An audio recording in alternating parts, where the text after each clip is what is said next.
MK on the ballot, remove Zuma on the ballot, there won't be elections. We are saying that with confidence because we have numbers on our side and we are fearless. For these elections to be free and fair, to have Umkhonto weSizwe and Zuma as our choice, we are prepared to lay down on our lives. Hear me very carefully. Yes. This country will be turned into civil war.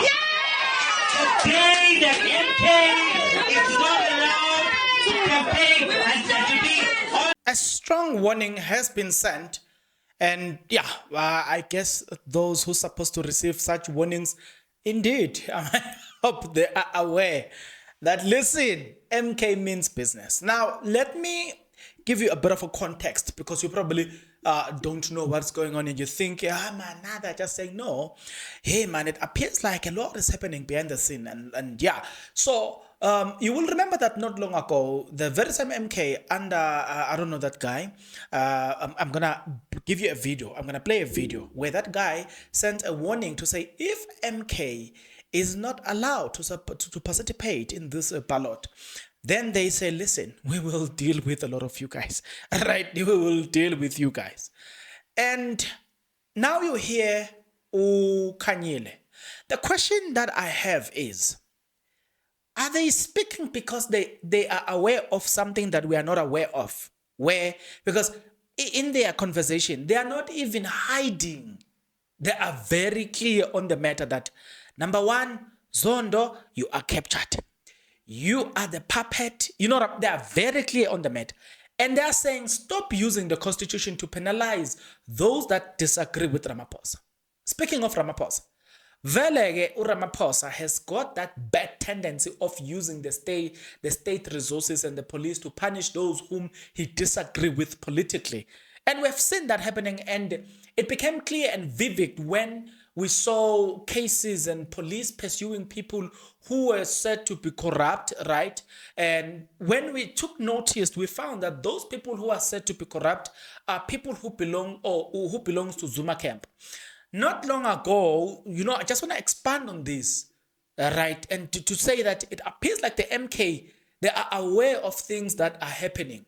But even the journalists themselves, they've made us aware. In other words, even journalists agree with what the MK is saying. But before I go anywhere further, take a look. I put it to you that you do this. If you are not yet subscribed, what are you waiting for? Come on, good people, because to subscribe it is free. To like the video, it is free. To comment in the comment section below, it is free of charge. To click the notification bell, it is free of charge. To share this video, it is free of charge. To watch this video until the end, it is free of charge. Also, good people, come on, to watch the ads, it's free of charge, and that's how you financially contribute to this YouTube channel. Speaking about financially contribution to the channel, you can become a member of this YouTube channel from as little as 20 Rand a month. You can also use the Super Thanks button. In case you don't want to do that, guys, there is a way where you can use my media company banking details to donate to the channel.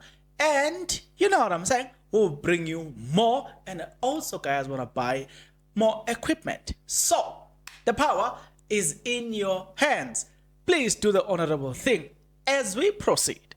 Okay, with that being said, you know, most I said even the journalists themselves, they agree with the MK, right? There was an article that was released by Daily Maverick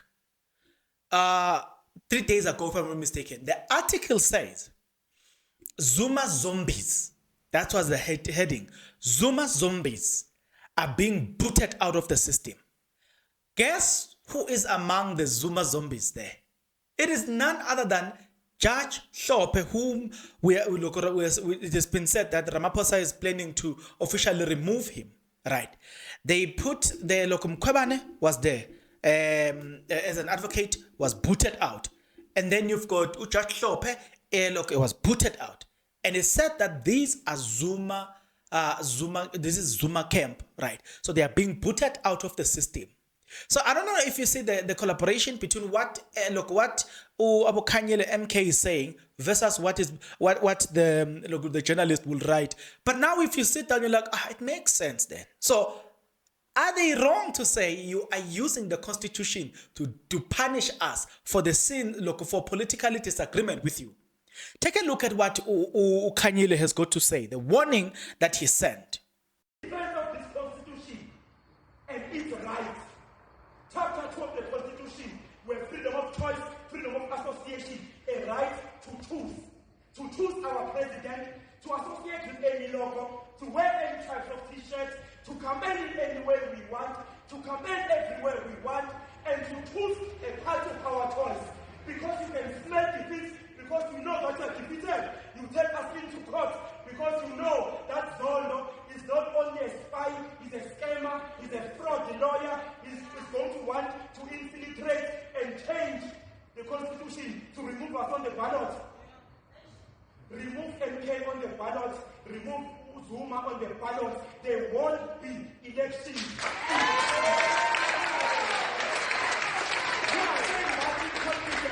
Because we have numbers on our side and we are fearless. For these elections to be free and fair, to have Umkhonto and Zuma as our choice, we are prepared to lay down on our lives. Right.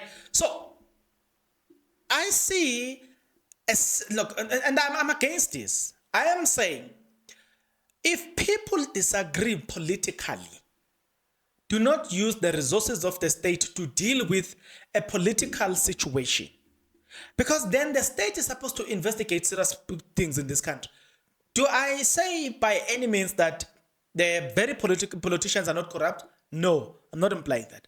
But I'm saying it can't be that another thief gets into the city and tell us that this is a thief. 500 billion.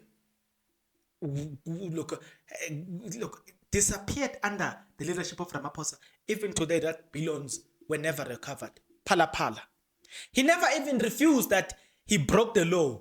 But instead, we know that the people who stole from him got arrested.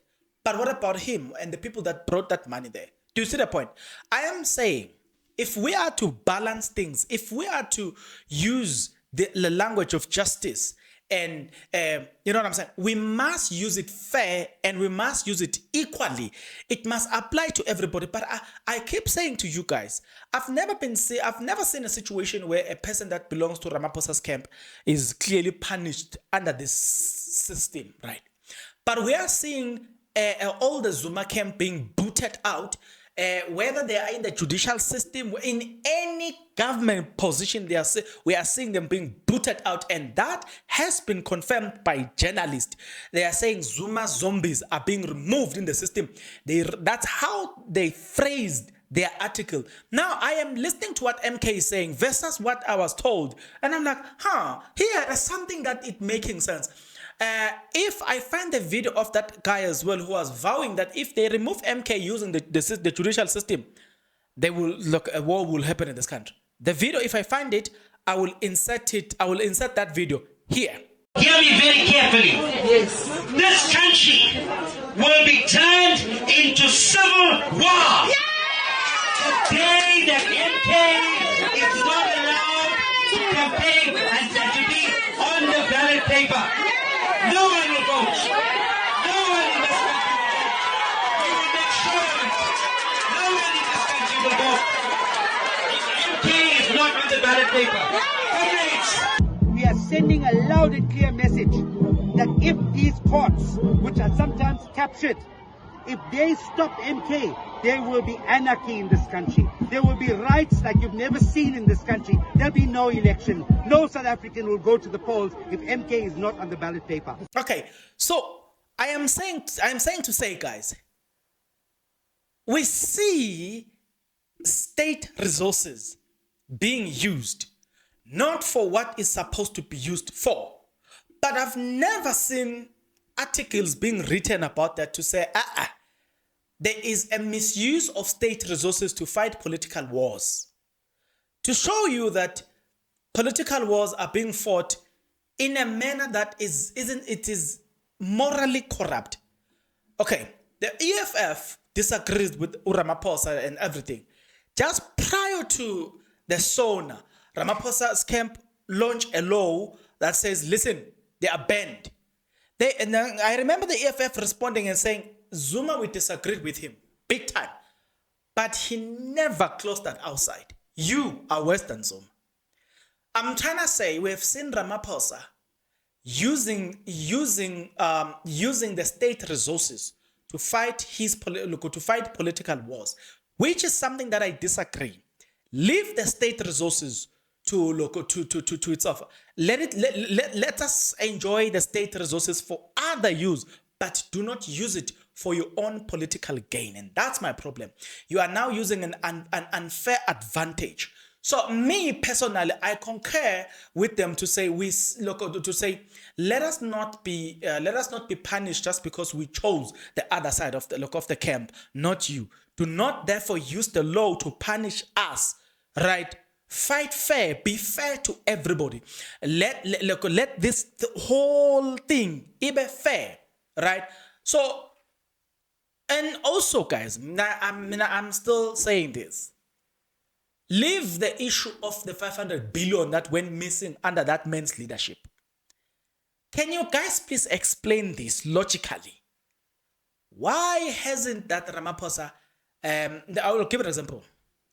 Do you know that when Kwebane was closing to Ramaphosa, just when she was getting closer and closer and closer to Ramaphosa, she got removed. Using what? Powers. So you are being unfair in the manner that you are using your thing. I don't know if you see what I'm saying. I'm still going to stand by my words when I say he is being unfair in the manner that he is using it. There are a lot of people that get sacked. Today, we are in this mess of load shedding because there are people who are qualified just because they don't belong to the Ramaphosa's camp. Why don't you? Because they failed. You know that they failed to fix ESCOM. Why don't you bring Brian Mlefe to ESCOM? Why don't you bring Machela Koko to ESCOM? Just because they don't belong to your camp, then you're not going to bring them. Even when these people are of a good use. It took them 5 months to finish load shedding. We've been, look, Ramaphosa, I don't know, the first 18 months was for what? It failed. And then they gave us another second 18 months to finish load shedding. It failed. The Minister of Electricity gave us another 18 months to finish load shedding. 18 months came and gone. Load shedding is still there. So they failed dismally to deal with the issues of load shedding. Yet there are proven people who finish load shedding in 5 months. Just because politically they don't agree with you, then you don't hire them. Where is fairness to that person? Because when you become a president, you must treat everybody free and fair. Everybody must be free and look, you must treat them free. You must treat them fair. But I don't see that under the leadership of President Ramaphosa. And it's a fact. So in other words, I agree with these people to say, Aibo, do not use the law to punish people that disagree with you politically. Political wars, let them be, if we are disagreeing politically, then let us fight politically. Do not use the law to punish others. That's where I think, if I'm understanding the anger from the MK, that's where it's coming from. And he has been consistent in punishing everybody that disagrees with him. Ramaphosa will punish you. I'm telling you, police are after you. Disagree with Ramaphosa, police are after you. It's a fact now. But I'm going to bring more and more and more, provided that you are interested. If you are interested, then please subscribe. Comment in the comment section below. Click the notification bell. The reason you need to click the notification is so that when I post the next video, you will be the first to be notified. So please do the honorable thing. Till such a time, good people, please take care.